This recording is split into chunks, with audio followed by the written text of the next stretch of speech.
نبی پاک علیہ السلام نے فرمایا جب تم استغفار کرتے ہو نا تو اللہ ہر مشکل سے نکلنے کے لیے تمہیں رستہ عطا فرماتا ہے، اور اللہ تمہیں وہاں سے رزق عطا کرتا ہے جہاں سے تمہارا کبھی گمان بھی نہیں گیا ہوتا۔ کبھی نہ توجہ کریں، جب پوری طرح ٹوٹ جائیں نا پھر توجہ کریں رب کی جانب، جب پوری کوشش کریں کام نہ ہو تو پھر بیٹھ جائیں اپنے مالک کی بارگاہ میں، مالک اسباب جمع کر لیے اب تو مدد فرما۔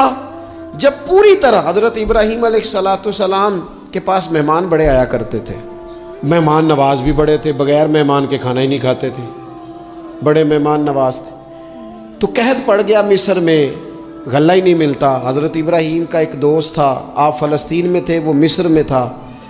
آپ نے اس کے پاس اونٹ بھیجے کہ 4-5 اونٹوں پر غلہ اناج رکھ کے مجھے روانہ کر تاکہ میں اپنے جو میرے پاس مہمان جمع ہیں ان کو کھانا تو دے سکوں۔